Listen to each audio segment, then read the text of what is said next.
Ed Bouchette of the Pittsburgh Post-Gazette, Steelers beat writer, and Ed joins us now. Of course, we have news with Le'Veon Bell. He's coming back in a month, so everybody's rejoicing. I'm assuming. Is that right, Ed?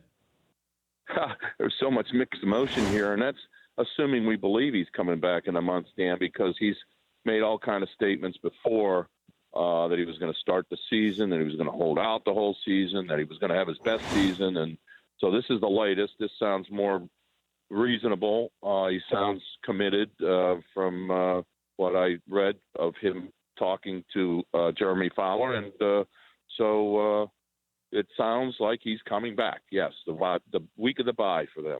Okay.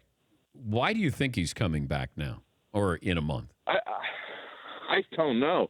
You know, if it's just we thought he was going to come in, and they did too before the start of the season. He didn't do that.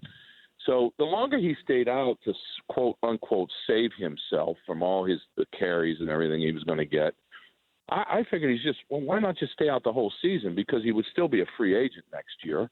Why lose all this money up till now?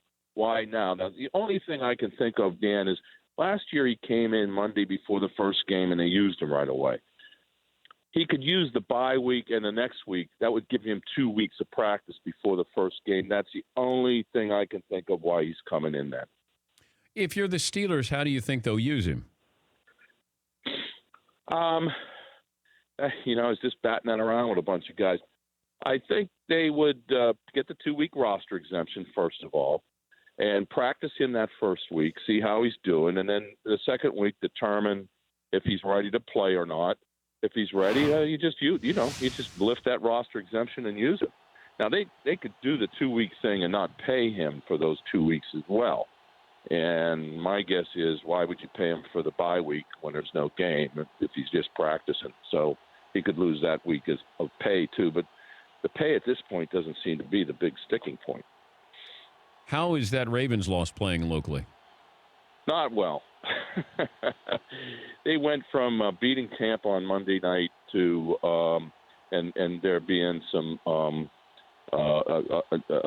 optimism around town to now this team is not going to even make the playoffs, or maybe not even have a winning season. That's we have a saying here: win Super Bowl, lose no Super Bowl. That's week to week. So it's very pessimistic here this week because of how they've looked on defense specifically, and the schedule. They have a brutal schedule. They've lost both of their games at home so far. Yeah, just trying to figure this out. And even when I saw the news with Le'Veon Bell coming back, I still wondered what's the likelihood of a trade before he even comes back. What do you think that is? Well, in baseball, they do trade for rental players, Dan. We've seen that all the time. And that's what Bell would be, because they can't give him a new contract this year.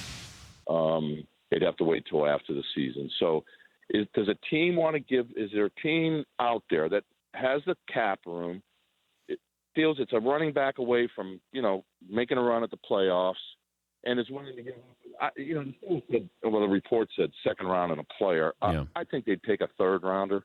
I really do, because they're not going to get a third-round comp pick if he leaves as a free agent until 2020, and it would be at the end of the round. If somebody's willing to give a third rounder, it would be next year, and it would be, higher. But we'll see. I mean, there might be a team out there willing to give up a third rounder. But then with the Steelers, it depends where they are, too. They lose these next 2 games and he comes back, they're 1-4-1, and what are you playing for? You got Jets, Colts, Browns, Eagles have been mentioned. Would the Steelers trade him to the Patriots if the Patriots were interested in him? I don't think so. I don't think they're going to want to help them. I could see an NFC team like the Eagles, and they've had a good relationship with that club too. So I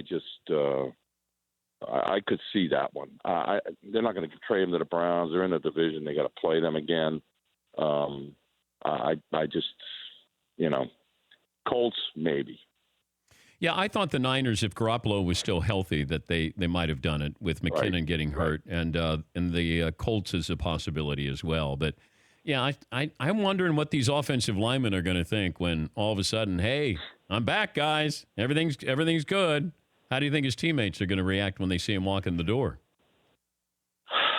I think if they feel he can help, he can help them win.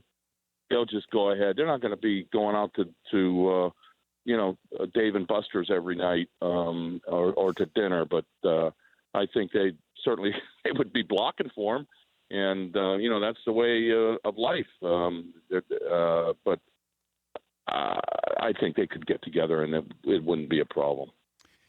Good luck. Have fun this week, Ed, or in the coming weeks. And we'll talk to you soon, I'm sure.